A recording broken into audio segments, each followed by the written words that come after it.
Hello, and welcome to Coffee with Jesus. I am your host, Todd. I have spent most of my adult life working for the government in some form or fashion. There were times where I was active duty in the military. There were times where I was working for the military as a contractor, and times where I was working for the Department of Defense directly. And then there are various other government agencies where I have either worked for them directly or worked as a contractor for that particular agency. I think in all that time, one of the most consistent office jokes has been, "I'm from the government, I'm here to help," with the punchline being, you really don't want help from the government. And while that might be true in some cases, there is a help that we as Christians have that will never fail, that is always there. A help where there is no punchline because we have it when we need it. I'm talking, of course, about the help that we receive from our Father. The Bible tells us in Psalm 46:1 that God is our refuge and strength, an ever-present help in trouble. Furthermore, in Psalm 121 verses 1 and 2, the Bible tells us, "I lift my eyes to the mountains. Where does my help come from? My help comes from the Lord, the maker of heaven and earth." Ladies and gentlemen, these are more than just assurances from God's word. This is a promise from God that no matter what difficulty you are facing, no matter how big the problem you are dealing with, no matter how intense the storm that you are going through, you have a very real, very present help from God our Father. In this episode, I would like to share a time in my life where God was my ever-present help in trouble. It is my hope that through my story and through my example, that you all will learn that God is also your ever-present help in trouble. That when you look up to the mountains, you will see that God, the maker of heaven and earth, is your help as well. Because as Christians, we have that hope that when we are going through difficult times, God is right there beside us, helping us along, giving us what we need to overcome those struggles. No matter how many, no matter how big, God is there. A few months ago, I went through a short period where it just seemed that one thing after another, just kept going wrong. As many of you know, last year I was very fortunate to receive an opportunity for a job in Qatar. This seemed like a really, really good opportunity for me and for my family. Even though it meant being separated from them, this would really help us achieve our goals, our family goals. I was even able to continue the podcast while I was overseas. In fact, one of the episodes, episode number 15 from season 1, was recorded live inside one of the malls in Qatar. However, I had to end season 1 a little bit sooner than I had anticipated because life kind of got in the way. You've heard the old adage, if something appears too good to be true, then it probably is. Well, that was the case with this job opportunity in Qatar. I had only been there a few weeks when I learned that the company that hired me was going to be losing the contract. The contract had been awarded to another contractor, but there was a protest going on as well. So there was a chance that the company would keep it. Maybe. So there was this big uncertainty hanging over me while I was in Qatar. And that was how things started. Things started with uncertainty about my future as being employed. But the problems soon got exponential in their growth. While I was trying to decide what to do with my future, there was an incident in the house that my family and I were renting back here in the States. Apparently, the water heater had rusted through to the point where it sprung a massive leak. Water went everywhere. Now, my wife and my son were on point, and they took care of things very quickly. They secured the water to the heater, they secured the breaker. We were able to clean up most of the water. And for a while, it seemed like, okay, it's really bad that happened, but we've got it under control. We reported the casualty to our landlords right away. 2 days went by, we heard nothing. So I emailed my landlords. Nothing. This is where things really started to get a little dicey for us, because the way the house was plumbed, no hot water meant no showers or baths either. Now, in the state of Florida, landlords have a legal responsibility. There is a legal requirement for them to provide a house or apartment that is suitable and habitable. And this includes hot water and plumbing. Now, this is something that I had pointed out to them in an email. And you all would be very proud of me. I kept emotion out of it. I found the email address for the CEO of American Homes for Rent, and I emailed the property manager, I emailed the office manager, and I emailed the CEO. And I was very logical in my email. I explained what had happened. I explained what we had done.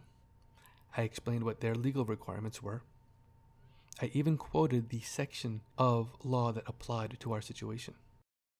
Under Florida state law, after giving them notification in writing, a landlord has 7 days to make the house habitable, or the lease is terminated. My wife and I decided to give them 14 days. 14 days, not a peep. I had thought that if I had quoted the law for them to let them know this is a very serious event, that they would at least do something. They did nothing. They didn't even respond. Not the property manager, not the office, not the CEO, nobody from the company. No maintenance people, no one. Radio silence. So after 14 days, I sent that entire group another email. And again, I was very logical and very factual. And I just laid out the facts of the case. I told them what happened. I told them what we had done. I told them about how I had contacted them in writing. And again, I quoted the applicable parts of the law. And then I stated that in accordance with the law, the lease would be terminated in 7 days. I had expected them to argue. Nope. 45 minutes after I sent that email, I received move-out instructions. And this wasn't even like a person. This was an automated email. Basically a form email with move-out instructions for the house. I still hadn't heard from an actual person. So at this point, I had to find us a place to live from the other side of the world. Now, I'm going to back up a little here because there were a whole lot of other things going on back home while we were trying to get this situation fixed with the water heater. My boys, both of them, received a notification from their school that the school was not going to honor the scholarships that they had been promised. My wife had been in a car accident, and she had had her wallet stolen. And things just kept piling on, folks. So now I had to find a new job, find a new place to live, help my wife deal with a stolen wallet, getting credit cards canceled, and getting her documentation so she could get new IDs and what have you. And of course, there was a fallout from the accident as well. Oh yeah, and I was about to be unemployed. Folks, I needed help. I needed help badly. Folks, I'm not too proud to admit that I sought out the advice of a chaplain there on the base that I was working at. I've mentioned this in other episodes, and I think it absolutely bears repeating. God is our help, our ever-present help in times of trouble. Sometimes God helps us directly. Sometimes God helps us through our friends, our family, our Christian family. Sometimes through the church leadership or our congregation. And sometimes God helps us through professionals. These can be psychologists or counselors. or psychiatrists. And sometimes God helps us through medication as well. I know in a lot of Christian circles, there seems to be sort of a scarlet letter, if you will, on people who seek help through medicine or through professional means. And folks, I'm going to tell you straight up, sometimes that is how God helps us. Sometimes we need that professional help. I've mentioned in other episodes how I had been diagnosed with PTSD in the past, and I needed professional help both times to help get through those periods. So I don't want anyone to think that you can't seek help when you need it. I would absolutely encourage you in the strongest possible way to get help from wherever you need it, whether it's from friends and family, whether it's from your church family, or whether it's from professionals. Please seek out the help you need. God is there with you, and He will help you. And sometimes He helps you through other people, and sometimes He helps you through professional people. While I was in Qatar, I went out and I sought help from one of the base chaplains. And this proved very beneficial to me. We had a very good talk, and he had some very pertinent advice, and we prayed together. And that really helped. Jesus has said, whenever two or more ask for anything in my name, my Father will provide for you. I can tell you, God answered those prayers. My wife's wallet was recovered. All the cash was missing, but all the cards and all of our IDs were in it still. My boys, after a lot of back and forth with their school, were given the scholarships that they were promised. And my job prospects, within just a few days, I had 3 potential opportunities. And out of those 3, I received 2 job offers. I actually had competing job offers. God doesn't just answer us halfway, folks. When God helps us, God helps us. And folks, the help did not stop there. God helped me get back to my family as well. Now, I've done a few episodes about how God is in the details and how I've learned to trust Him when I make these big trips, like when I had to travel to the other side of the world. Well, the first issue at hand was the fact that I was leaving the position before my contract was up. By all rights, the company could have just said, okay, we've got your notice, bye, good luck getting home. But they did not do that. They actually flew me all the way back to my home from Qatar, which they did not have to do, but that was a tremendous burden that was lifted from my shoulders. And the trip home itself was very smooth. I could do an episode just by itself about the trip back home, but instead I'll spare you all and I will move out of the house. My wife and I were able to get movers on very short notice. We were able to get movers that would show up at our house on Memorial Day, on a federal holiday. They came out to load up everything in our house. Folks, my wife and I were faced with not knowing if we were going to have a place to live, not knowing if we were going to have an income, not knowing how my boys were going to be able to afford their semester at school. This is a very trying time for both of us, and for her in particular because she had to deal with having her wallet stolen and on top of getting ready for a move and getting the boys ready for college, she had to now get all of her new credit cards and get new IDs and everything that goes along with when you get your wallet stolen. Plus, she had to take the kids to a hotel a couple of times a week just so that they all could take care of their basic personal hygiene. Because in her house, there was no hot water at all, and the showers and the bathtubs just did not work. So in order to take care of basic personal hygiene, they had to go to a hotel.